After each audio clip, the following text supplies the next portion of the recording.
तो दोस्तों मेरा मानना है फिल्म देखने से बेटर आप ये एक्सप्लेनेशन देख ले, क्योंकि ये एक्सप्लेनेशन बहुत ही बढ़िया है, जिससे आपको बोर नहीं होगा, जिसमें आपको बहुत सारा ढेर सारा लव स्टोरी देखने को नहीं मिलेगा और आप इस फिल्म के मेन स्टोरी को इस वीडियो के जरिए समझ पाएंगे। ब्रह्मास्त्र। पुराण की कुछ कहानियों के मुताबिक भारत के ऋषि मुनियों ने कई महाअस्त्रों को काबू करना सीख पाए थे, जैसे कि अग्निअस्त्र, जलास्त्र, वानरास्त्र, नंदी अस्त्र, और सदियों से कई पीढ़ियों के कुछ चुने हुए लोग इन सभी महान अस्त्रों को रक्षा करते हुए आ रहे हैं। इन सब अस्त्रों में से सबसे महान है ब्रह्मास्त्र, जिसका पावर शिवजी के थर्ड आई से जुड़ा हुआ है। ब्रह्मास्त्र की मदद से सृष्टि का रहस्य या फिर विनाश दोनों ही किया जा सकता है। एक बार एक महान योद्धा ने ब्रह्मास्त्र हासिल कर लिया था और सृष्टि के विनाश करने की कोशिश किया था। तभी दूसरे एक महान योद्धा उसे रोकती है और ब्रह्मास्त्र के 3 टुकड़े कर देती है और हर हिस्से को ब्रह्मास्त्र के 3 महान रखवाले के पास रख देती है। ये तो गई कहानी की बात। अब चलिए मूवी पर आते हैं। शिवा मुंबई के रहने वाला एक डीजे एक बार दशहरा के दिन वो एक दुर्गा पूजा में अपना प्रोग्राम कर रहा था, लेकिन वो जब दुर्गा माता के सामने प्रार्थना करने के लिए आया तभी उसको कुछ विजुअल्स आने लगा। वो देखा कि मोहन भार्गव नाम के एक साइंटिस्ट के पास 2 खतरनाक किलर आया। वो दोनों ही मोहन से कोई चीज मांग रहा था। मोहन अपने बातों से दोनों को उलझाने की कोशिश भी किया, लेकिन आखिर में दोनों मिलकर मोहन पर अटैक कर देता है। मोहन अब एक कड़ा अपने पैर में पहन लेता है और उस जादुई अस्त्र से मोहन के शरीर में कुछ अलग लेवल का शक्तियां आने लगती है। वो कड़ा असल में वानरास्त्र है और मोहन वानरास्त्र का रखवाला है। फिर मोहन और उन दोनों किलर्स के बीच में एक भयानक लड़ाई होती है। आखिर में एक औरत वहां पर आ जाती है और अपने अनोखे शक्ति से मोहन को काबू कर लेती है और मोहन के पास से वानरास्त्र छीन लेती है। फिर पता चलता है कि वो तीनों किलर ब्रह्मास्त्र का एक टुकड़ा मोहन के पास से लेने आया था, क्योंकि मोहन ब्रह्मास्त्र के एक टुकड़े का रक्षा करता था। उस औरत ने अपना नाम जुनून बताई और उसकी 2 साथी के नाम है रफ्तार और जोर, यानी कि ताकत। फिर अचानक से शिवा का ये विजुअल्स खत्म हो जाती है और वो होश में वापस आ जाता है।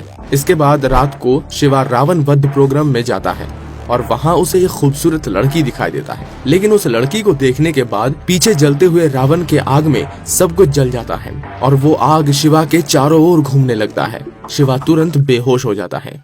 उसके कुछ दिन बाद शिवा उस लड़की को फिर से एक लिफ्ट में देखता है। शिवा उस लड़की के साथ मुलाकात करता है और उसे पता चलता है कि उसका नाम ईशा है। शिवा और ईशा के बीच अब धीरे धीरे दोस्ती हो जाती है और ईशा शिवा के रिक्वेस्ट पर एक बर्थडे पार्टी में आ जाती है। वहाँ ईशा को पता चलता है कि शिवा एक अनाथालय चलाता है और उनमें से ही एक बच्ची की आज बर्थडे है। ईशा शिवा के इस अच्छाई को देखकर पिघल जाती है।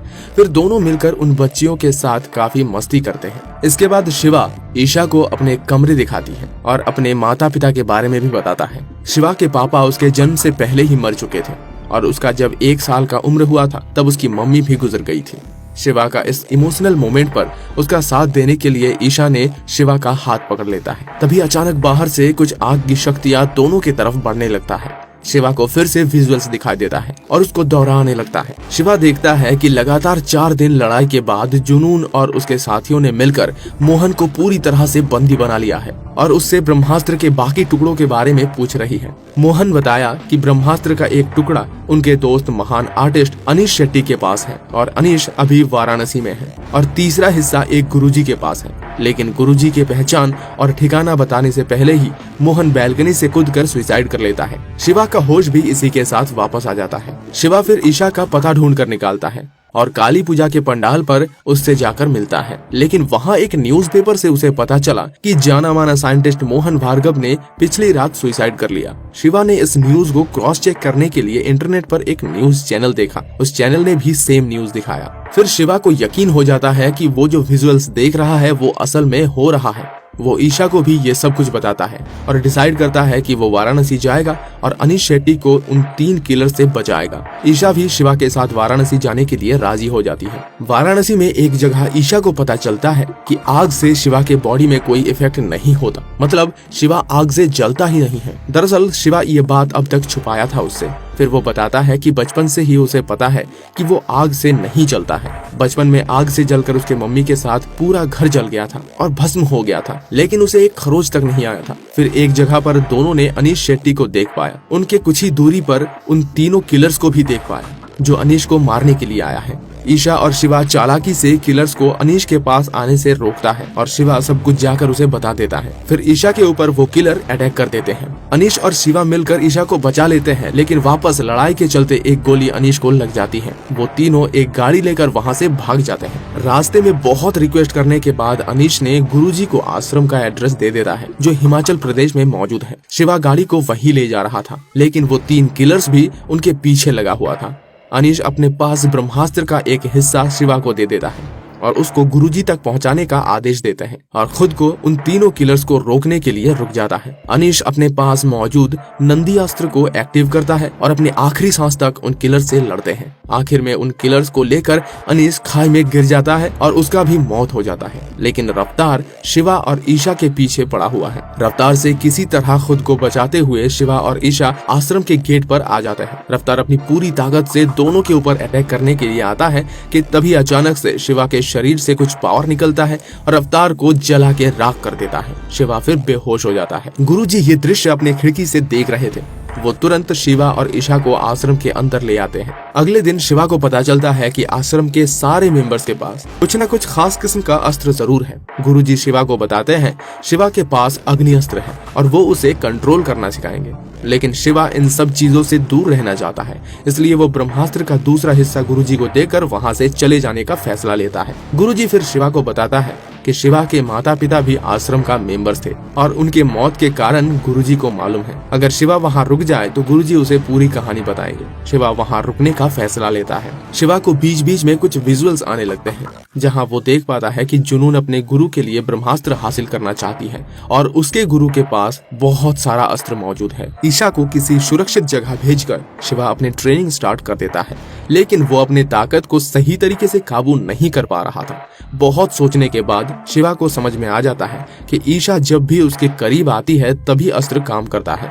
गुरुजी फिर शिवा को समझाता है कि अस्त्र सिर्फ सच्चा प्यार से ही काम करता है। फिर शिवा अपने पास ईशा को इमेजिन करता है और अग्नि अस्त्र को काबू करना सीख जाता है। उसी रात जुनून को ईशा का ठिकाना मिल जाता है और वो उसी रात ईशा के ऊपर अटैक कर देती है। आश्रम के बाकी मेंबर्स मिलकर लड़ाई करते हैं और ईशा को बचा भी लेते हैं। जुनून अब आश्रम का पता ढूंढ निकालने के लिए पास के एक गाँव के सारे लोगों को अपने वश में कर लेती है और आश्रम को ढूंढने लगती है। गुरुजी शिवा को एक कहानी सुनाते हैं। आज से 30 साल पहले ब्रह्मास्त्र का मठ समुद्र के बीच एक द्वीप में था और तब ब्रह्मास्त्र टुकड़ों में नहीं था, लेकिन मठ का एक वीर देव ब्रह्मास्त्र को हासिल करना चाहता था। देव अग्नि अस्त्र का मास्टर था, लेकिन साथ ही कई अस्त्र पर देव काबू पाया था। देव एक दिन अग्नि अस्त्र से ब्रह्मास्त्र को जगाया और विश्व को तबाह करने आ गया, लेकिन तभी उसे रोकने के लिए आश्रम और एक शिष्या आगे आई। उनका नाम है अमृता।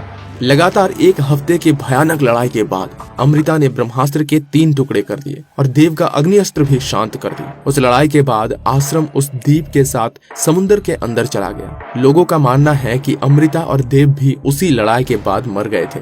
फिर आश्रम हिमाचल में आ गया और अमृता अपने बोट पर ब्रह्मास्त्र के 2 टुकड़े इस आश्रम में भेज दिए। लेकिन गुरुजी का मानना है अमृता लड़ाई के बाद भी जिंदा थी और वो उस समय प्रेग्नेंट थी। बाद में उसका एक बेटा भी हुआ और अमृता और गुरु एक दूसरे से प्यार भी करते थे और गुरुजी को शिवा के अग्नि अस्त्र में देव का परछाई भी दिखाई देता है, यानी कि अमृता और देव का बेटा है शिवा, इसलिए उसके पास बचपन से ही अग्नि अस्त्र का शक्ति है। शिवा फिर सबको बताता है कि देव भी जिंदा है और जुनून उसके लिए ही ब्रह्मास्त्र हासिल करना चाहती है। फिर अपनी माँ के एक शंख के ऊपर अपना खून चढ़ाता है और उस शंख के अंदर ब्रह्मास्त्र का तीसरा हिस्सा भी मिल जाता है, यानी कि ब्रह्मास्त्र का तीसरा हिस्सा अमृता ने अपने पास रखी थी। अब गुरुजी शिवा और ईशा सभी आश्रम मेंबर को लेकर वहाँ से जा रहे थे कि तभी जुनून अपने सेनाओं के साथ उन पर अटैक कर देती है। सभी लोग उनसे लड़ पड़ते हैं। लड़ाई चलते हुए जुनून को ब्रह्मास्त्र के 2 हिस्सा मिल जाता है और तीसरा हिस्सा को पाने के लिए शिवा के साथ उसकी लड़ाई होती है, लेकिन शिवा उस तीसरे हिस्से को अपने साथियों की मदद से